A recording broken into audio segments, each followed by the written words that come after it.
Halo, assalamualaikum warahmatullahi wabarakatuh. Kembali lagi bersama saya di channel Teman Belajar, merupakan channelnya tempat belajar bersama-sama. Apa kabar kalian semuanya nih? Kuharap kalian semua dalam keadaan baik-baik saja ya. Oke, apa kabar bagi yang sudah ujian, bagi yang belum ujian? Alhamdulillah ya, alhamdulillah ya. Bagi teman-teman yang sudah ujian, seringlah bersyukur. Seringlah menyebut gitu ya dengan kata syukur, alhamdulillah ya. Oke nih ya. Bagi teman-teman yang baru mampir, baru gabung, baru lihat channel ini, mohon dukungannya dengan cara klik subscribe, like, komen, dan share. Aduh, dikit lagi mau 10 rebeng coy. Mau ceban coy, ceban 10.000 ya. Nggak nyangka nih saya 10.000 subscriber ya. Tanpa kalian channel ini tidak bisa berkembang cuy. Kita di sini sama-sama belajar ya, sama-sama ngembangin channel ini biar nanti bisa lebih bagus lagi, lebih kedepannya lebih mantap ya dalam pembelajarannya, dalam cara pembahasan yang saya sampaikan. Mudah-mudahan tambah dilancarkan lagi. Ya, saya juga masih belajar ya nge-YouTube ini ya. Oke nih, langsung saja ya kita masuk nih ke bocoran soal ya FR dari peserta yang sudah ujian. Tentunya kompetensi teknis perawat ya. Alhamdulillah sudah masuk ke 45.5. Oh iya, lupa saya nggak nyapa ke teman-teman yang sudah subscribe nih, subscriber setia Teman Belajar ya. Saya doakan ya, semoga teman-teman diberikan kelancaran rezekinya, diberikan selalu kesehatan, dan pastinya bisa lolos tahun ini sebagai P3K. Amin ya Allah ya Rabbal Alamin. Oke lah, lagaskan aja lah ya, sering-seringlah sering-seringlah berlatih agar terlatih ya. Itu ya yang harus teman-teman diresapi, didalami ke pikiran teman-teman ya.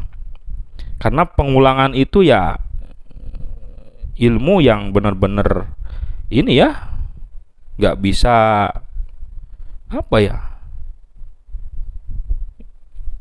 nggak bisa dilupakan ya.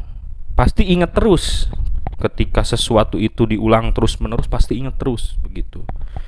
Oke, lanjut ala gaskan lah, jangan banyak basa-basi cincong ya dari tadi ya. Oke lah, bismillahirrahmanirrahim ya. Fokus ya. Seorang perempuan berusia 78 tahun datang ke poliklinik rumah sakit, mengeluh sering BAK dalam jumlah sedikit dan sering, terutama pada saat bersin, batuk, tertawa, atau olahraga. Apakah tindakan utama pada kasus tersebut? A. Batasi aktivitas fisik. B. Pemasangan kateter. C. Latihan otot-otot dasar panggul. D. Penyesuaian atau modifikasi tempat atau lingkungan berkemih. Atau E. Penyesuaian sikap berkemih antara lain dengan jadwal dan kebiasaan berkemih. A, B, C, D, E ini tipe ini. Silahkan dijawab terlebih dahulu.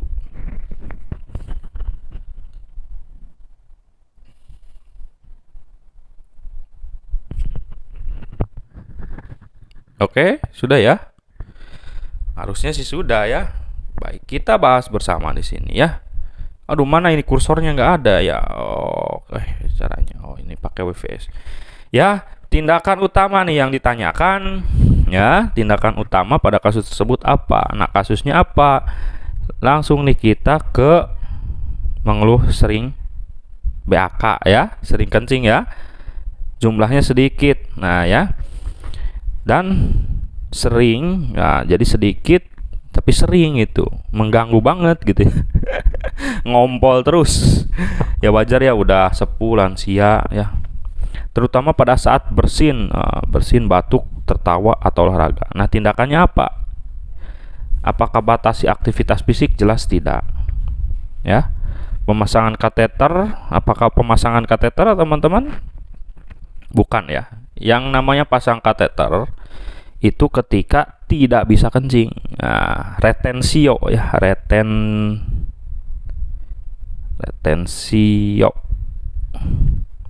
retensio urin ya. Nah, latihan otot-otot dasar panggul ya, bisa jadi ya. Terus penyesuaian modifikasi tempat atau lingkungan berkemih nggak nyambung. Penyesuaian sikap berkemih antara lain dengan jadwal dan kebiasaan berkemih. Di jadwal gitu. Emang teman-teman kalau kencing gitu di jadwal kan enggak. Udah gitu aja simpel mikirnya ya. Yang jelas yang paling tepat dan paling pas itu C. Nah, latih otot-otot dasar panggul. Alasannya kenapa?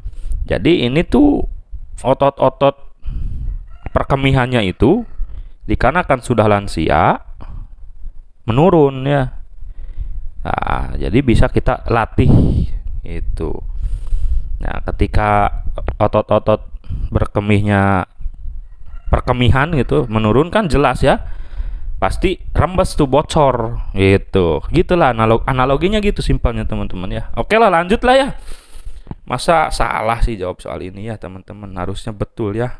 Tuh kan jawabannya C. Oke lanjut fokus. Seorang laki-laki berusia 75 tahun mengalami demensia. Beberapa hari yang lalu pergi meninggalkan rumah. Klien lupa nama dan alamat rumahnya.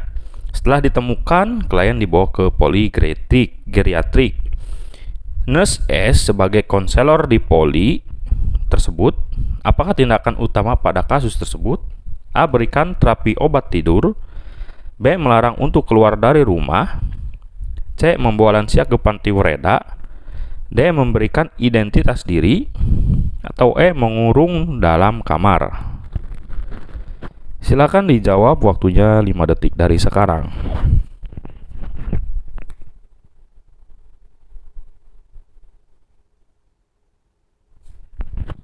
Sudah ya. Baik, kita di sini bahas bersama-sama ya. Tindakan utama yang ditanyakan seperti tadi ya. Jadi ceritanya ini ada lansia yang pikun ya. Jadi keluar rumah ya, meninggalkan rumah karena ya memang kemungkinan dia lupa rumahnya di mana. Lupa, jadi ya yang namanya lupa gitu. Gimana teman-teman? Lupa tuh kelalen ya, nggak inget, hilap. Ya otomatis kelimpungan lah ya. Nah, namanya juga lupa. Alamat rumahnya lupa. Ada ya di sini, ada di saya yang kayak gitu.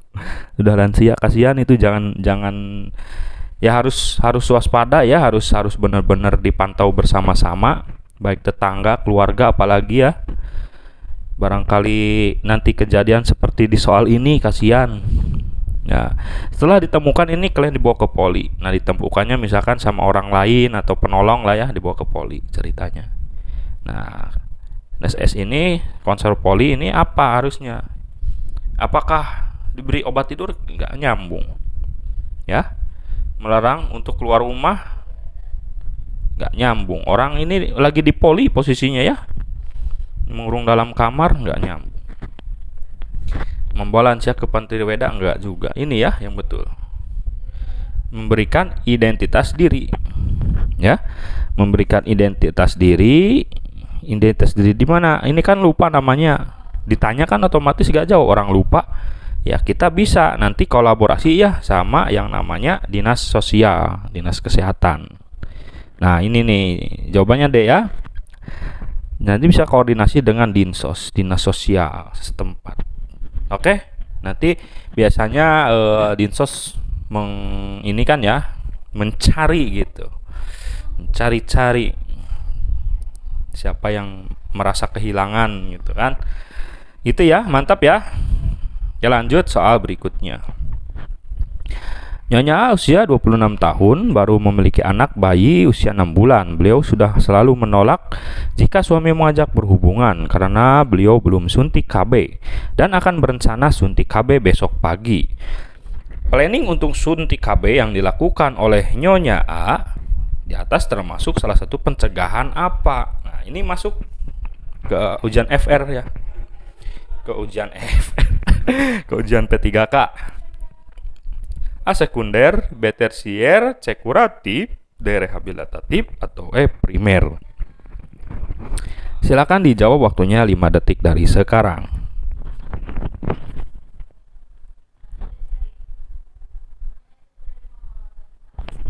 Oke, sudah ya dijawab, harusnya sudah. Sudah belum? Sudah ya, kita bahas bersama. Yang ditanyakan salah satu upaya pencegahan apa? Ya. Nah, di sini suami mengajak. Nah, mengajak apa? Berhubungan ya. Ya, hubungan yang selalu nolak karena apa? Alasannya karena belum suntik KB. Ya, karena belum suntik KB, takut kebablasan, kecolongan, kejebolan. Soalnya baru usia 6 bulan anak pertamanya ya. Nah, ini yang dilakuin ibu ini akan disuntik KB. Nah, suntik KB ini termasuk dalam pencegahan apa? Ya jelas, pencegahan primer ya. Bener nggak pencegahan primer? Kita lihat. Oh betul ya, suntik KB termasuk pencegahan primer, mencegah memiliki anak sebelum terjadi pembuahan. Nah, kalau sekunder apa? Kalau ke sekunder, kata kuncinya itu paskes ya, sudah masuk ke paskes, fasilitas kesehatan tersier rehabilitatif. Oh, ini udah sering dibahas ya di channel ini. Rehabilitasi. Kalau kuratif itu pengobatan ya, mirip ke ini ya, kayak sekunder. Rehabilitatif ini yang pasien-pasien HD ya, CKD on HD, pengobatan TB gitu ya, yang 6 bulan. Jadi pulang dari paskes, paskes ya, sama ya kayak tersier. Kalau primer ini pencegahan sebelum sakit ya, atau resiko ya. Nah, kalau kuratif udah sakit diobatin gitu. Oke, mudah-mudahan masuk lah ya. Ini harusnya udah melotok di luar akal ya. Oke, lanjut ya soal berikutnya. Kadar Desa mendapatkan data bahwa sebanyak 3 ibu hamil selalu menolak untuk meminum asam folat. Padahal meminum obat asam folat bagi ibu hamil bagus ya, untuk mengantisipasi terjadinya anemia. Pemberian asam folat selalu diberikan pada ibu hamil setiap bulannya. Berdasarkan data di atas, upaya puskesmas untuk mencegah penyakit anemia termasuk pencegahan A. Tersier, B. Sekunder, C. Primer, D. Rehabilitasi, atau E. Kuratif. Oke, silakan mangga dijawab, waktunya 5 detik dari sekarang.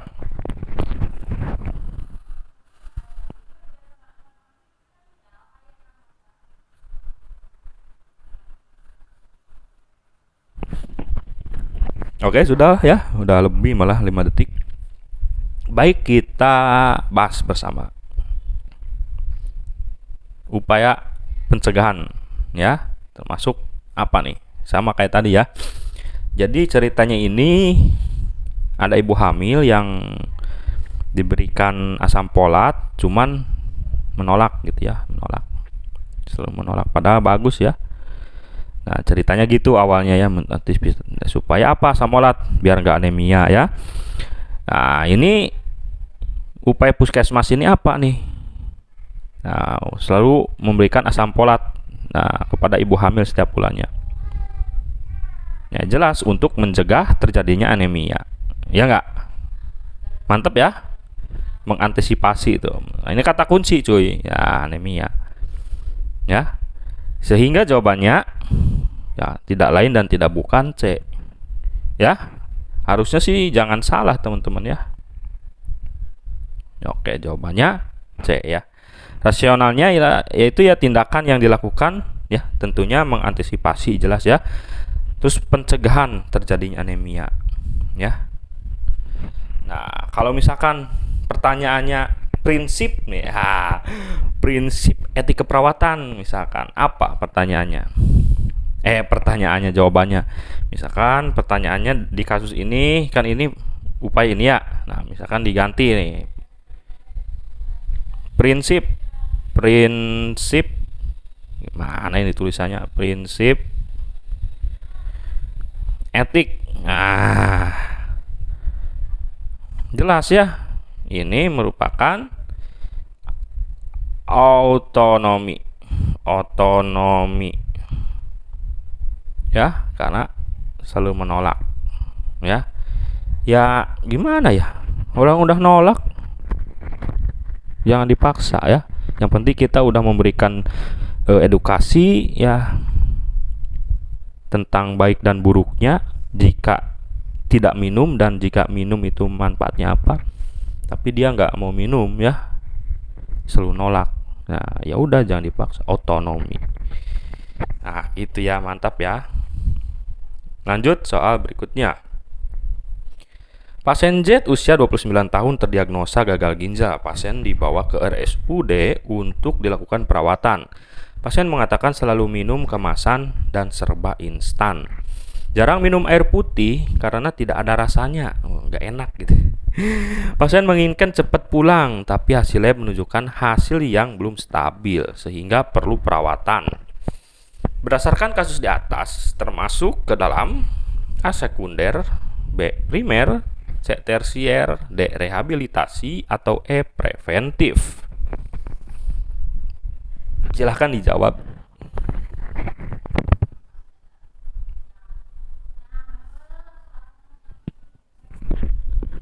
Oke, sudah ya, harusnya cepat nih ngejawabnya ya.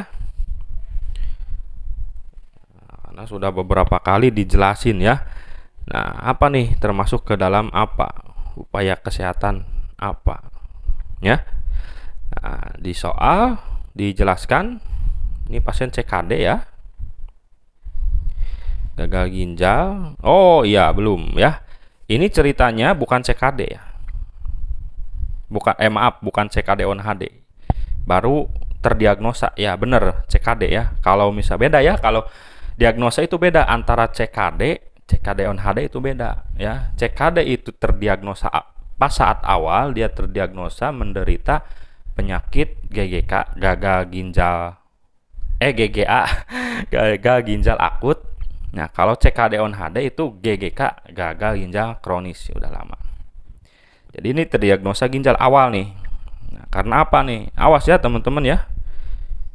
Selalu minum kemasan, nggak apa-apa. Serba instan nggak apa-apa ya. Yang penting air putihnya dikencengin gitu. Yang banyak minum air putihnya.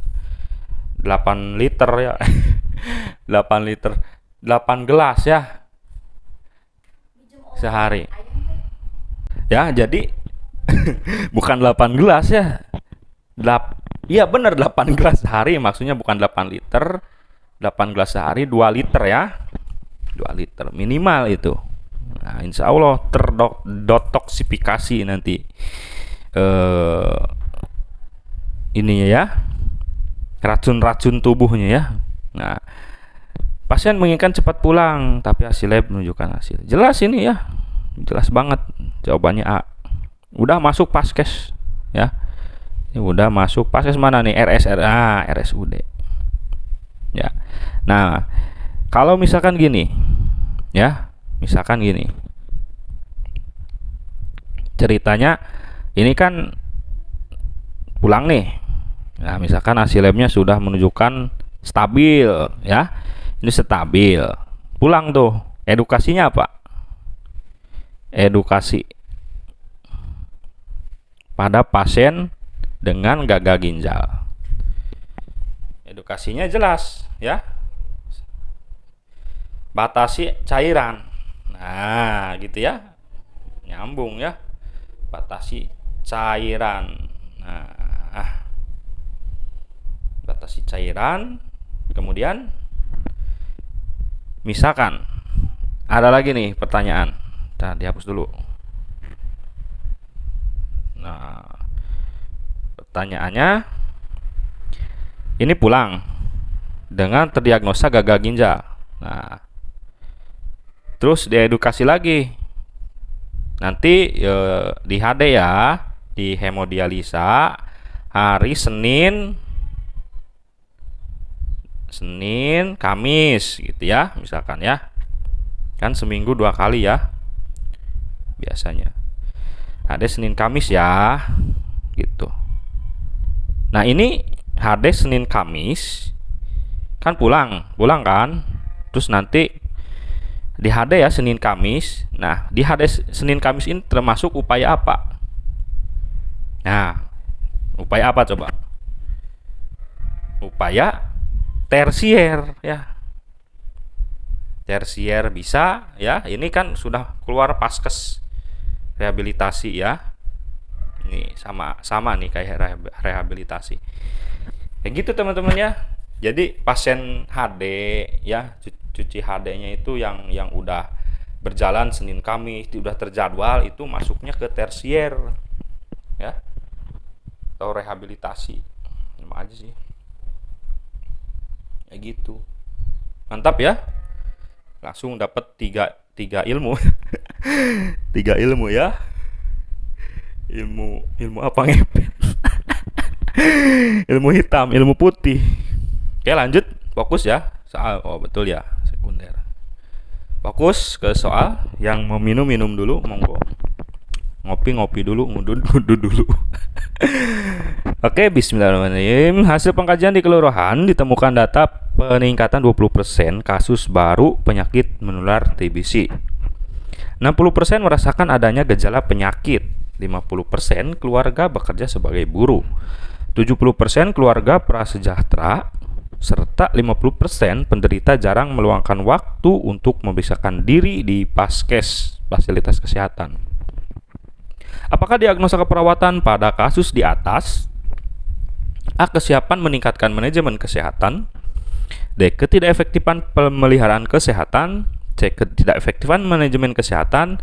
D. Perilaku kesehatan cenderung berisiko. Atau E. Defisit kesehatan komunitas. Silakan dijawab, waktunya 5 detik dari sekarang.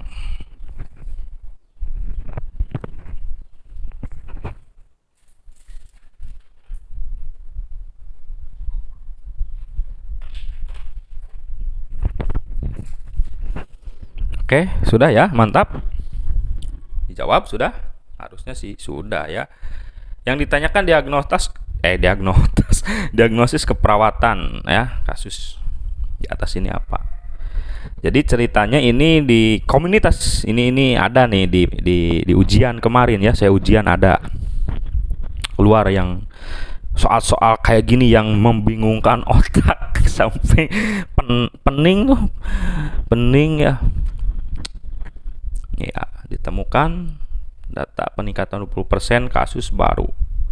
Jadi 20% TBC, terus 60%-nya merasakan adanya gejala penyakit ya, gejala penyakit, entah penyakit apa nggak jelas. Yang penting ini nggak sehat lah, ini komunitas nggak sehat, di desa ini nggak sehat ya. 50%-nya kerjanya buruh ya, terus 70% keluarga prasejahtera tuh di bawahnya prasejahtera tahap 1 ya. Terus 50% penderita jarang meluangkan waktu. Nah ini yang jadi masalah. Memeriksakan diri kesehatan itu nggak diprioritaskan ya. Apakah diagnosis perawatan, kesiapan ini jelas salah, bukan siap. Ini udah benar-benar nggak siap ini. Malahan jauh dari kata siap ya komunitas ini. Ketidakefektifan pemeliharaan kesehatan. Nah ya, bisa jadi ini ya, ketidakefektifan manajemen kesehatan.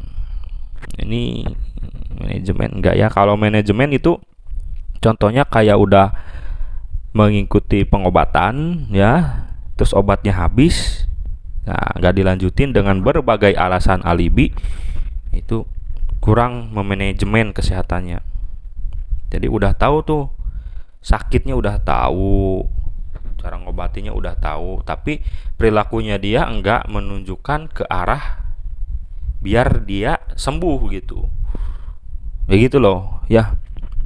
mengabaikan, itu manajemen ya tidak efektifan. Kalau perilaku kesehatan cenderung berisiko, nah ini juga salah ya. Nah, contohnya apa? Kalau perilaku kesehatan cenderung berisiko, misalkan perokok aktif, ya, belum terjadi sakit tuh, ya kan? Terus kayak misalkan tidak pakai sendal, ya, pasien DM, ya, misalkan pasien DM tidak pakai sendal, itu kan berisiko untuk apa? Risikonya untuk bisa terkena infeksi, luka, kayak gitu, ya. Terus defisit kesehatan komunitas. Nah ini ya, defisit komunitas bisa jadi. Kalau defisit kesehatan komunitas, jadi ini di komunitas itu sendiri benar-benar kacau, banyak angka kejadian, angka keterangan sakitnya itu banyak, ya. Jadi ya pokoknya nggak sehat lah komunitas itu. Jadi apa nih, B apa E? Apa E jawabannya? Ketidakefektifan pelayanan kesehatan atau defisit kesehatan komunitas? Ya, jawabannya apa? Oke, jawabannya adalah coba E, ya. Oke, jawabannya E. Nah, kenapa sih nggak B? Ntar kita kaji ya. Kita kaji bersama. Kenapa nggak B? Jawabannya E. Nah, ya. Defisit kesehatan komunitas ini 60% jelas ya. Nah, ini ya, penderita jarang meluangkan waktu untuk memeriksakan diri. Ya. Kayak gitu ya. Kalau ketidakefektifan pemeliharaan kesehatan, ya. Jadi dia tuh udah sakit, ya, tapi tidak ini ya, tidak berusaha untuk dia jadi sembuh gitu, ya. Kalau yang defisit itu benar-benar mengabaikan, ya, dia. Terus bedanya apa ya, anjir? Kok gue jadi bingung sendiri, cok. Merasakan adanya gejala penyakit, ya. Bingung sendiri, anjir. Kalian bingung nggak? Apa enggak? Apa tambah bingung? Ya udahlah, lanjut ya. Oke, lanjut dulu. Oke. Saya tuh kemarin tuh udah ini ya, udah hafal gitu. Maksudnya udah penalarannya udah jalan, kok sekarang jadi bingung. Oke dah, lanjut, nggak apa-apa. Kita belajar sambil belajar tetap. Seorang laki-laki berusia 75 tahun sedang menjalani masa perawatan di panti Wereda. Sudah semenjak 4 hari yang lalu mengeluh, mual dan muntah. Saat ini setiap diberikan satu porsi makanan, klien hanya menghabiskan setengah porsi saja. Aktivitas saat ini yang sering dilakukan oleh pasien hanya terbaring lemah di tempat tidur. Aktivitas dan rutinitas lainnya tidak bisa diikuti oleh pasien. Apakah aspek lain yang sangat penting harus dikaji pada pasien tersebut? A. Riwayat kesehatan sebelumnya. B. Riwayat kesehatan keluarga. C. Jenis dan pola makan. D. Aktivitas kegiatan sehari-hari. Atau E. Pola istirahat. Silakan, monggo dijawab dulu.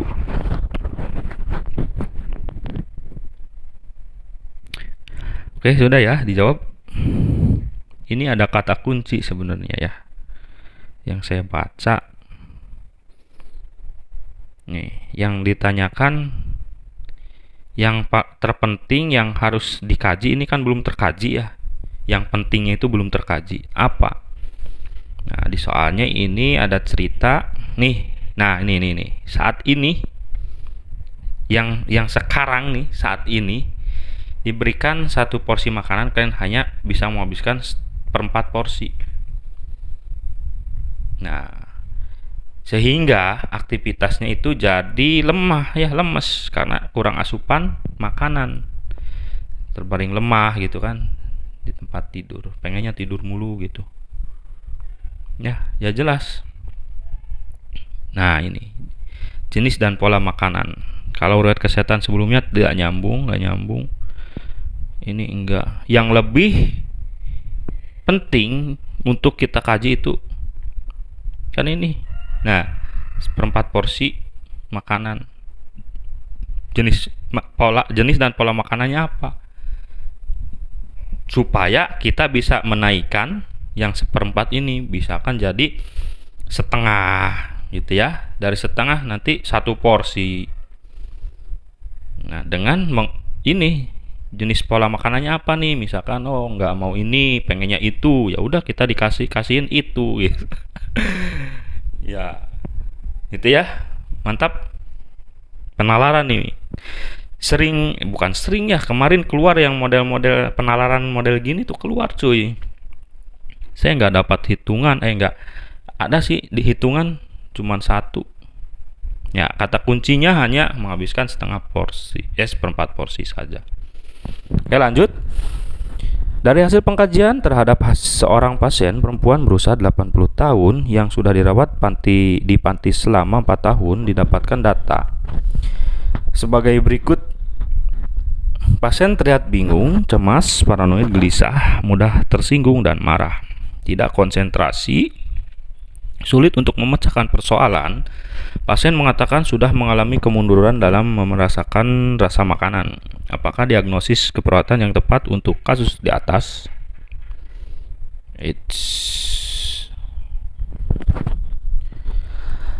A. Sindrom stres relokasi. B. Perubahan proses pikir. C. Perubahan persepsi sensori.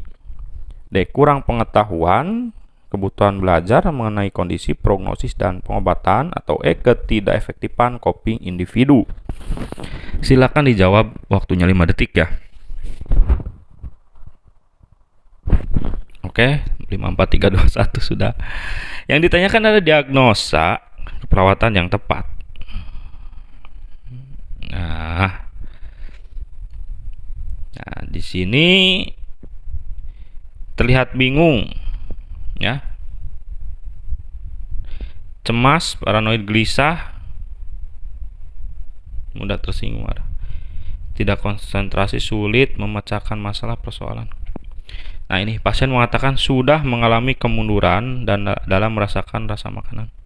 Ya itu kata kunci. Nah ini yang betul, C. Perubahan persepsi sensori. Nah, alasannya karena sulit untuk memecahkan konsentrasi. Ini itu udah merupakan suatu kata kunci nih tadi mana? Konsentrasi tidak. Yang saya sebutin tadi itu kata kunci ya. Cobanya jadi C ya. Oke lanjut soal berikutnya. Diketahui advis dokter dalam terapi yaitu norepinephrine mulai 0,1 mcg atau mikrogram per kgbp per menit dengan berat badan pasien 65 kg, dilarutkan dalam NaCl 0,9% 50 ml. Berapakah laju kecepatan menggunakan siring pump? Diketahui satu ampul norepinephrine 4 mg. Nah, ini kemarin keluar ya soal kayak gini ya, perhitungan. Teman-teman harus belajar dari sekarang yang belum ujian ya.